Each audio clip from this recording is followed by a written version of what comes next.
अगर लेकिन ये हम साथ में देखें इस कॉन्टेक्स्ट में कि 20 साल से एक पार्टी का लगभग राज चल रहा है, 17 साल का मुख्यमंत्री है वहां पर, उसके बाद 2% वोट अगर वो पार्टी अपने लिए बढ़ा रही है तो बीजेपी के लिए और शिवराज सिंह चौहान के लिए कैसे कहेंगे, कैसे आंकेंगे इन आंकड़ों? सिर्फ बीजेपी नहीं बढ़ा रही है वोट, आप कांग्रेस को भी देखिए, कांग्रेस का भी वोट बढ़ रहा है। अमूमन जब आप महीने भर पहले प्री पोल करें, चुनाव अभी 17 तारीख को है, लगभग 1 महीने पहले पोल किया गया, और ऐसे किसी भी पोल में जो छोटी पार्टियां हैं उनका आकलन कम होता है। अच्छा, हमेशा कम किया जाता है आकलन। आप देखेंगे, मेरा अपना अनुमान है, आप देखेंगे जब चुनाव के नतीजे आएंगे तो जो अदर्स का अनुमान है वो थोड़ा और बढ़ेगा। तो सिर्फ बीजेपी वोट नहीं बढ़ा रही है, कांग्रेस भी वोट बढ़ा रही है, और अमूमन ऐसे सर्वेज में और जहां बाइपोलर कंटेस्ट है ऐसा देखने को हमेशा मिलता है। और मैं एक बात कहूंगा, अभी मेरे सहयोगी कह रहे थे हिमाचल का चुनाव, हिमाचल और इसमें बहुत फ़र्क है। हिमाचल में एक ट्रेंड रहा है कि हिमाचल की जनता ने एक बार एक पार्टी और दूसरी बार दूसरी पार्टी को चुना है, और यहाँ पे मध्य प्रदेश में ऐसा ट्रेंड नहीं है। मध्य प्रदेश में अगर आपने खुद ही बताया कि भाई 4 बार जो है वो मुख्यमंत्री रह चुके हैं, तो ऐसा कोई ट्रेंड नहीं है। तो ऐसे में जब लहर नहीं है, ट्रेंड नहीं है, तो मुझे लगता है क्लोज कॉन्टेस्ट रहे जी। राशिद किदवई साहब, देखें जो बात मैंने कही कि लहर ना होना, ये भी अपने आप में क्या कामयाबी नहीं है उस आदमी के लिए जो सरकार में, सत्ता में बैठा है 17 साल से, कि भाई उसके खिलाफ कोई अभी वेव क्रिएट नहीं कर पाई कांग्रेस पार्टी। कांग्रेस पार्टी का कैंपेन का सबसे बड़ा हिस्सा ये भी है कि चोरी की सरकार शिवराज सिंह चौहान ने चलाई पिछले 3 साल। जी सौरभ, ये तो भाजपा के लिए सीख है कि 44% पे एक मुख्यमंत्री है और उस मुख्यमंत्री को प्रोजेक्ट नहीं किया जा रहा है। मतलब बिल्कुल अगर इस सर्वे के आधार पर जाए तो भाजपा को आराम से 125, 130, 135 सीटें मिलने की संभावना है। लेकिन भाजपा वो जमी जमाई पिसाच पे लात मार रही है। भाजपा कह रही है कि नहीं, इसको एक संघर्ष करो, इसको एक चुनाव बनाओ, शिवराज जी को किनारे करो।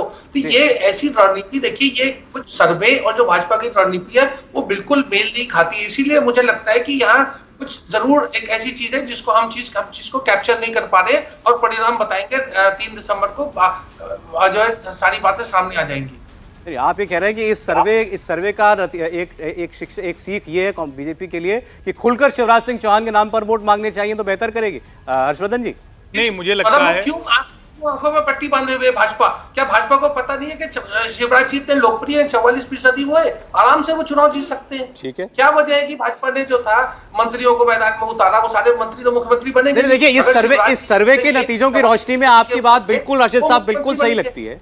अगर सबसे लोकप्रिय सीएम की चॉइस शिवराज सिंह चौहान है, आपकी पार्टी वोट भी अपना बढ़ा रही है, बेहतर कर रही है, गैप भी बढ़ा रही है सीटों में भी और वोट में भी, तो शिवराज सिंह चौहान को क्यों दरकिनार कर रखा है? खुलकर शिवराज सिंह चौहान को के नाम पर, उनके काम पर, उनके चेहरे को आगे रखकर वोट मांगना चाहिए कि यही हमारे अगले मुख्यमंत्री होंगे।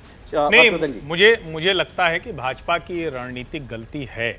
मैं यहाँ रशीद जी से बिल्कुल पूरी तरह से सहमत हूँ।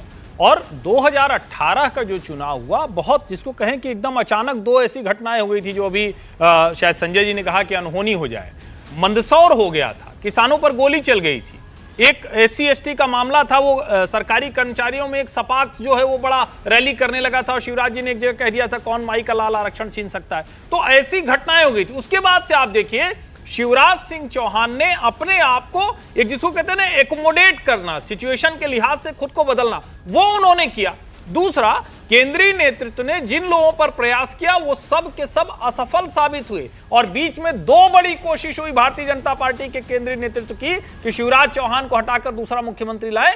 बैक करना पड़ा, पीछे आना पड़ा। इसका मतलब क्या है? इसका मतलब ये कि शिवराज सिंह चौहान अपनी जगह है।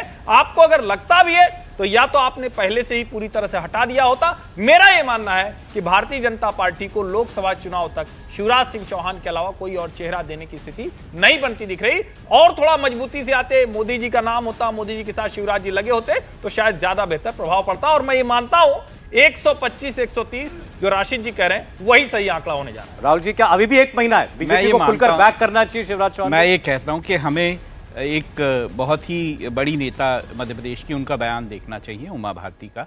वो साफ साफ ये कहती हैं कि बीजेपी ने जिस तरह से टिकट्स दिए हैं, बीजेपी की जो स्ट्रेटजी है वो शायद सही नहीं।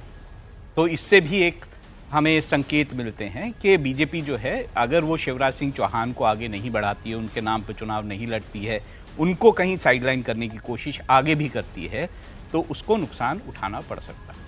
अब चूंकि अभी ये सर्वे एक हुआ है, अब चुनाव के बीच में भी गैप है, एक सर्वे और जो इसमें है एक भावेश लाइन आपके लिए सौरभ जी। लेकर के आएंगे। बस उमा जी के बारे में ये कह दूं, उमा जी को पार्टी ने इतने टेंट्रम्स के बाद भी जितना कुछ दिया है ना, वो वहां 2003 में मुख्यमंत्री बनी, और मैं फिर से याद दिला दूं कि उनको तो रायबरेली से सोनिया जी के खिलाफ चुनाव लड़ने को कहा गया, तो उन्होंने कहा नहीं नहीं हम बड़े नेता हैं, झांसी से भी लड़ेंगे, रायबरेली से भी लड़ेंगे। तो उनकी बात तो उनकी अपनी नाराजगी है, क्या चाहती है बड़ा सवाल। क्योंकि भावेश ने कहा कि 2 महीने पहले भारतीय जनता पार्टी की स्थिति ऐसी नहीं थी, भारतीय बीजेपी कांग्रेस से पिछड़ती हुई दिखाई दे रही थी, यानी अपवर्ड ट्रेंड बीजेपी का आपको दिखाई दे रहा है। बिल्कुल, जो बीजेपी ने जो रणनीति अपनाई है टिकट डिस्ट्रीब्यूशन में, जैसे हमने आप पूरे एनालाइज कीजिए पूरे टिकट डिस्ट्रीब्यूशन को, तो बीजेपी जैसे बड़े बड़े नेताओं उनको ऐसा नहीं सेफ सीट किसी को नहीं दिया। आप देखिए जैसे दिमनी को लेके, जैसे नरेंद्र सिंह तोमर की सीट को लेके चर्चा हो रही है, उनको वो सीट दिया जो बीजेपी लगातार 3 बार से चुनाव हार रही है वहाँ पे। तो बीजेपी की रणनीति साफ है कि जो उन सीटों पे बड़े नेताओं को उतारा है जहाँ पे उनकी स्थिति कमजोर है, और अपने लिए जो उनकी सीट है जिस पे वो मानते हैं कि वहाँ स्ट्रांग है, वहाँ पे उनको अपनी सीट बचानी है। तो उनकी रणनीति प्रीब्रीज जो उन्होंने शिवराज सिंह चौहान ने किया है। तीसरी बात जो मैं बार बार कहता हूँ इस चीज़ को, और मैं इस चीज़ के साथ हमेशा रहूँगा, जो ये जातीय जनगणना वाला है वो बैकफायर करने वाली है मध्य प्रदेश में।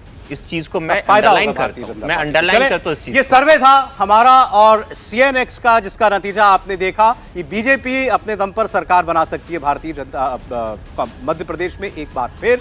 कांग्रेस पार्टी नजदीक है लेकिन इस बार पिछड़ रही है बीजेपी से, ये हमारा सर्वे कहता है।